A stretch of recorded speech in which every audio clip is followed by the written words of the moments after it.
Hi, welcome to Floppy Friday 15. This is Kian. I'm here to play a few vintage Commodore games with you. So first up, you can see already loaded is a game called Super Cycle, which I haven't played, but we're going to see it. Apparently it's not bad. It's another racing game, probably a bit inspired by Outrun, but with motorbikes. Now, a couple of things before we get started. So big thank you to Fernando Malad for prompting me to take the time more than anything to understand how I can do a better job of affecting the lighting and the settings on the TV to make sure that you can capture, the footage or the whatever is recorded from the screen is a little bit better. Certainly now, hopefully you'll see that the greens are a lot clearer on the screen. You'll also see that there's it's sort of become a little bit more yellowy, which is actually kind of retro and not so bad, so I don't mind that at all. In spite of the fact I've actually got fluorescent lights lighting the room now. I put additional lights on while I'm filming just because of the adjustment. Anyway, I'm back on the bread bin Commodore 64 this week. I decided that with the games I'm going to play, it's just a bit more fun to use this sort of original material rather than using the Commodore 128. Especially for the second game, which I think will be kind of fun for people. And that's that really. One other thing that I was thinking about the last few weeks is that I came across a product called Retro Bright, and that's with the O as a 0. And that's something that it's not really a product as much as a formula. Some people have discovered that in order to reverse the yellowing of old computers such as the Commodore 64 or the old Apples, you can, apparently it's the bromine or something that's in the plastic that sort of prevent it from ultraviolet damage that's turning yellow over time. And you can actually use this formula, which is a combination of hydrogen peroxide plus some laundry detergent, a few other bits and pieces, that you can apply to your plastic and leave it out in the sun. Ironically, you put it back out in the sun, which is what caused the damage in the first place. And that can actually reverse at least the discoloration. Not sure what it does structurally to the plastic, but it might be an interesting thing to try. I actually don't really mind the kind of the colour that they become over time. It's kind of like patina. But yeah, so maybe I'll give it a try with some like power supplies that are a little bit of a throwaway thing, just to see if it comes out well or not. And we'll see. Excuse me, we'll see. Right, okay, so this is Super Cycle. Let's get started with this. First up, I get to choose the colour of my bike. Let's go for, pink's pretty cool. And then the leather jacket style. Well, yeah, go on. And then leather colour. Oh. Alright, go on. It's going to be pretty horrible. Okay, and then I think we'll just stick with level 1 because I have never played this and I have no idea how it's going to go.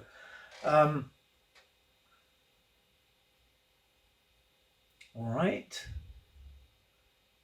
It is loading, I guess. Whatever's next.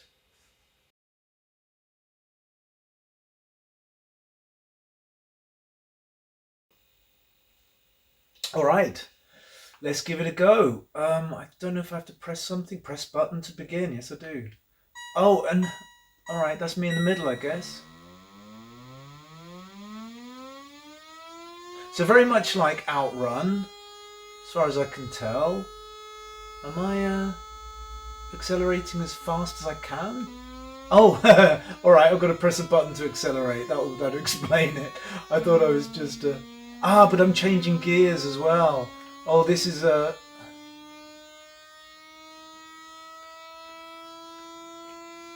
Oh! Whoa! Oh, it's not bad though. Oh, whoa! Oh, it's actually much more fun than Outrun was, I tell you that. But there's some gear changing involved, I guess, as well. But it's pretty fast. Oh, wow. Oi. Oh, this is fun. Oh, oh dear. Brilliant. Oh, Oh, I've really got to... Hang on. There we go. I've got 3 gears, I think, by the looks of it. I've just realised that's what it is in the centre there. Alright, that's right. Sorry, yeah, that's why I was getting some... And, you know...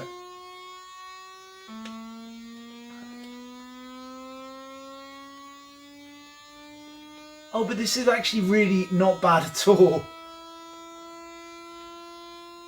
I don't see any... Alright, did I guess that means I completed a level, does it? Oh, I got round 1. Well done, it says. Well, I feel quite proud of myself. Anyway, that was fun. I'm not going to play any more, I don't think. It's going to go and load. But I do. That was actually surprisingly fun. I think it was a lot more enjoyable, as I said, than playing Outrun. Not a bad one. Not bad at all. Anyway, I'm going to wait. I'm going to probably wait for this to reload before I stop the floppy drive. All right, so that's fine. That's happening now. I'm not. Oh, actually, let's go on. This is a desert.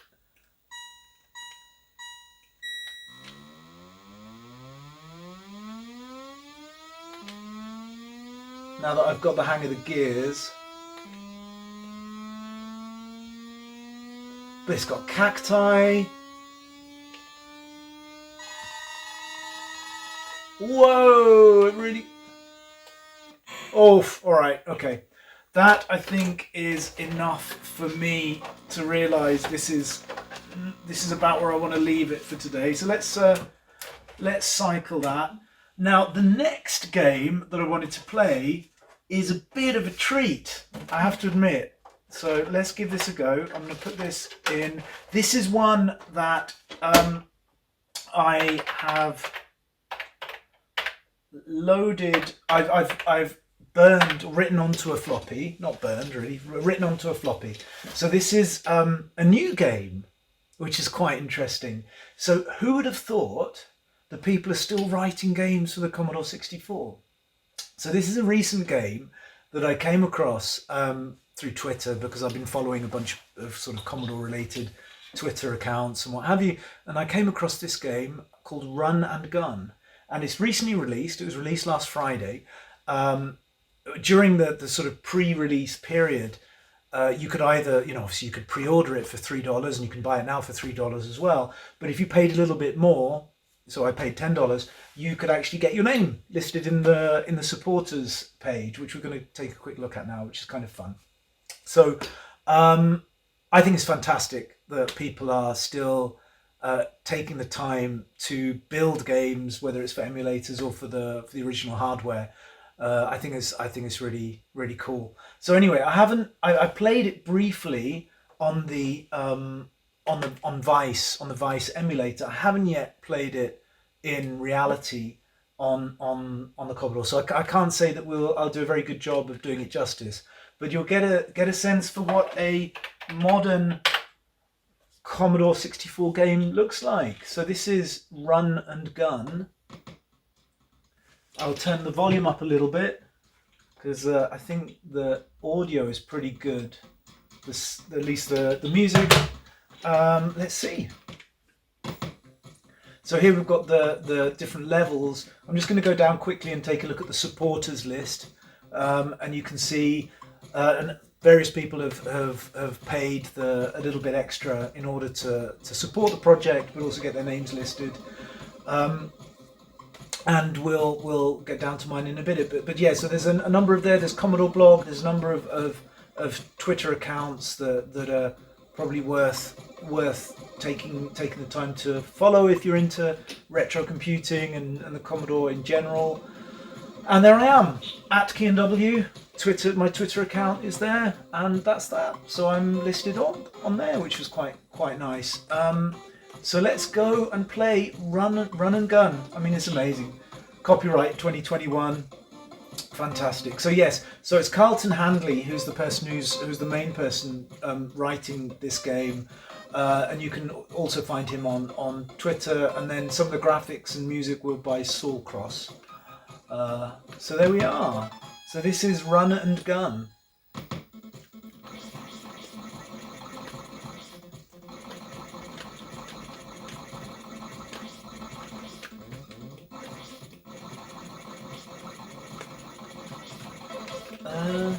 I remember it being a bit different.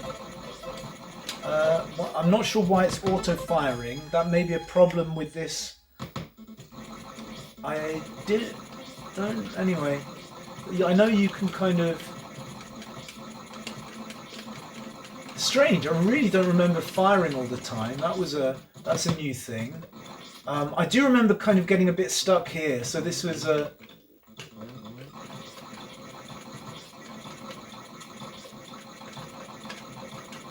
I'm really doing a bad job. Anyway. Strange. Yeah, again, I know I'm always blaming stuff on the joystick. I probably haven't taken enough time to... So here, when I go up, it shoots. And then...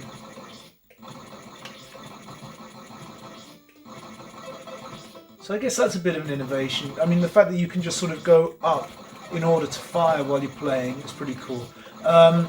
So I thought there was something I could do to go through that door, but I can't remember. Oh, there it is. If I go down, that allows me to go through. Interesting. Which probably means if I go back, I might even be able to do something. Maybe it's if I hit down. Can I access the computer? Ooh.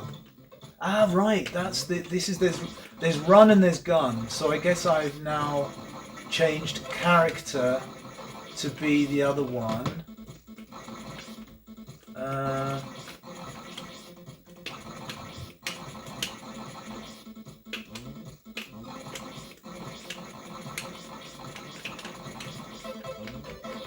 I think one of them is better at running, one of them is better at shooting. Maybe seem to me like there. So I've flipped back into the other one. Anyway, all right.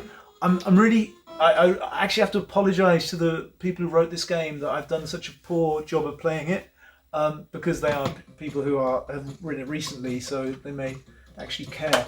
But yeah, anyway, give it a try if you really want to. You can also play it on an emulator as well. Run and gun. It's a lot of fun. And yeah, so that was a nice surprise to find that there's games that are still being written for the Commodore 64, and there's a bit of a community out there. I'll link to it in both my blog and then in the YouTube description as well. So that is it, I think, for this week's Floppy Friday 15. I will see you next week for the next episode. Thank you very much.